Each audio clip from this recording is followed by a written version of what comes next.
aquí vamos a explicarle a la gente el impacto en los bolsillos. Pero en principio te pregunto, hay una serie de medidas, todavía falta la letra chica, ¿no es cierto? Pero hay una serie de medidas como tendencias ha marcado ahora el presidente y Duhovne. La primera es retenciones a todo lo que se exporte, absolutamente todo lo que se exporte para recaudar 300.000 millones de pesos más. Claro, son 4 pesos por exportación. 4 y 3, ¿no? Depende de cada exportación. Pero en general, alrededor de 4 pesos. ¿Eso que está bien? ¿Era necesario? ¿Indispensable? Bueno, mira, el problema que hay es lo siguiente. El problema que tiene la Argentina ya no es un problema fiscal. No es un tema fiscal. Sí. Si vos tomás los últimos datos fiscales, prácticamente te doy un ejemplo. Hasta julio, el déficit fiscal fue de 55.000 millones de pesos. La cuenta de intereses, 255.000. Déficit total, 300.000. El grave problema que estamos teniendo es que lo que el gobierno está ahorrando, haciendo recortes, bajando los sueldos, los ministerios, se está yendo por el lado de los intereses de la deuda. Que aumentaron 65%. 65,4%, exactamente. Entonces, ¿cuál es el tema que hay? Cosa que el ministro hoy no se refirió. Hoy cuando presentó los datos, habló de déficit cero. Sí. Eso es déficit cero sin el pago de intereses. Ah.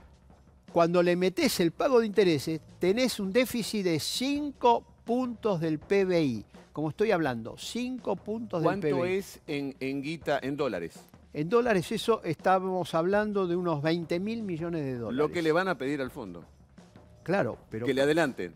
Que le van a... Para cubrir. Esperá, le van a pedir, hay que ver lo que está dispuesto a hacer el fondo, porque viste que el ministro fue muy cauteloso y dijo, con esto vamos a ver. Es muy probable que el fondo quizá, porque el fondo ya le planteó este tema de las retenciones en junio. Sí. El gobierno dijo no. Sí. Ahora va el gobierno y aplica lo que el fondo le pidió en junio. Posiblemente el fondo le pida muchas cosas más, porque hay un dato importantísimo. Cuidado con esto. Cuando hace la presentación el ministro, en letra que no se ve, tenés que ahí mirarlo con lupa, dice que este año la economía va a caer el 2,5%. Quédate ahí. Quédate ahí. Esperá, y te tiro el dato de inflación. Pará. Ahora vamos con la inflación. Señora, usted quiere saber la inflación. Ahora se lo va a decir. Quédese tranquila, le vamos a contar todo. Acá no le ocultamos nada, le contamos absolutamente todo. 2,5% es lo que acaba de decir el ministro. Sí. Perdón, 2,4. 2,4. Pero un dato... Cae la economía 2,4. ¿Qué dijo además Duhovne, el ministro? Dijo esto. Sabemos que estamos pasando por una situación difícil. Sabemos que hay argentinos, argentinas que le están pasando mal. Cuesta llegar a fin de mes, cuesta pagar las tarifas, los precios suben. Y estamos plenamente conscientes de esta situación. Pero tenemos que enfrentar esta situación y tenemos que superarla. Y lo vamos a hacer. Por supuesto, también debemos reconocer que hemos cometido errores.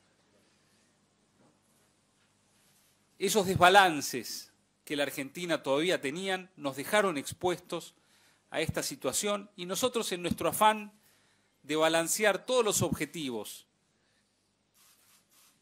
que enfrentamos a la vez, que es cuidar a los más vulnerables, reducir impuestos, bajar el déficit, dejamos descubierto el flanco fiscal, tal vez en demasía, y eso generó un impacto mayor en la Argentina que en otros países que ya han saneado sus cuentas fiscales.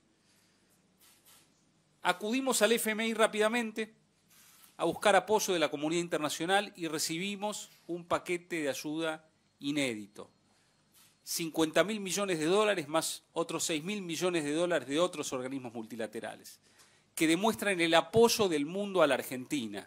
Un mundo que no quiere que la Argentina fracase y que vuelva a caer en las recetas populistas del pasado que nos llevaron al estancamiento y a la pobreza. De lo que se fijó en el presupuesto, que iba a crecer la economía casi un 3%, hoy estamos en una caída del 2,4% reconocida por el ministro. Claro, pero pasa lo siguiente. El dato hasta mitad del año es que la economía estaba prácticamente en un crecimiento cero. Cero. Si a fin de año la economía va a caer, perdón, si en el 2018 la economía va a caer 2,4%, para que te den los números, esto significa que en el segundo semestre, el famoso segundo semestre, la economía tiene que caer 5%. Para que después el promedio te dé 2,4. Esto significa, lamentablemente, y hay que decirlo en estos términos, de la recesión vamos a dar un paso más hacia abajo, se va a paralizar más la actividad económica, va a caer más el consumo, etc. Esta inflación sería porque... No, ya ni siquiera está inflación. Ni siquiera está inflación. Pero te pregunto, hablando de la inflación, porque lo decía el ministro, ¿no? Decía el aumento de precios. ¿Y los precios cómo están aumentando? ¿Qué se espera?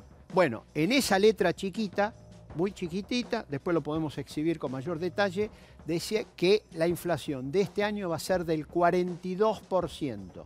42. En el acuerdo con el fondo se había dicho que en el peor de los casos, el escenario adverso, 32. Ahora estamos hablando de 42. Y creo que el ministro se quedó corto.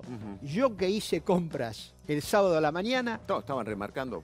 No, pero productos que yo compro en el mismo lugar, el comerciante me conoce, hubo aumentos entre el 10 y el 25%. Sí, señor. Y como me conoce, me puso sobre la mesa las facturas de sus proveedor, donde efectivamente vos podías ver que él no es que había remarcado de más, estaba trasladando lo que el mayorista le había cobrado a él directamente al público. No, es que los supermercados no son malos, los comerciantes no son malos, quieren vender y está cayendo el consumo, entonces por eso no quieren trasladar más de lo que le trasladan a ellos. Claro, y estoy hablando de productos alimenticios. Al lugar que yo, esto que estoy señalando son productos alimenticios, no hay ahí otros que posiblemente hayan aumentado mucho más si tienen una vinculación más directa con la importación, o que tengan insumos, etc. Lo otro que están haciendo los supermercados, los comerciantes, los almaceneros, los superchinos, lo que están haciendo son promociones para tratar de captar de nuevo al consumidor que se ha alejado o que está consumiendo solo por el día. Bueno, ¿qué va a pasar con las tarifas? Este es el otro gran tema. Bueno, el gran tema tenemos primero combustibles. Sí. Combustibles, hay una relación directa por el tema de que... Pero siguen atrasados. Claro, pero si siguen atrasados significa que si estaban atrasados cuando el dólar estaba a 30 o a 32, imagínate con un ahora dólar están más atrasados. A 38, 39 más atrasados, y por eso ya algunas marcas ya empezaron a remarcar el precio por encima del incremento impositivo que hubo, que fue pequeño. Se está hablando de un aumento muy importante de los combustibles. Bien, aumento ya para esta semana. Aumento de los combustibles, el transporte público de pasajeros también se maneja con combustible. Lógico, todo eso, etcétera. Pero la producción también se maneja con combustible porque hay que transportarla. Sí, señor. Entonces, todos esos precios de esa producción también van a tener un incremento tarifario por el lado del traslado, etcétera, además del propio consumo de energía que está vinculado. Y vos viste que las distribuidoras de gas para la audiencia pública, que tienen que fijar el precio... Pidieron hasta 60. No, entre 80 y 200%. Ah, más todavía pidieron. No significa que el gobierno se lo vaya a dar. Sí. Pero vos mirá a partir de qué porcentajes arranca la negociación con el gobierno. Bien, vamos a seguir con los otros servicios, vamos a seguir hablando del transporte, de cómo va a impactar en los precios. Todo esto lo hacemos en instantes. Ismael Bermúdez, Marisa.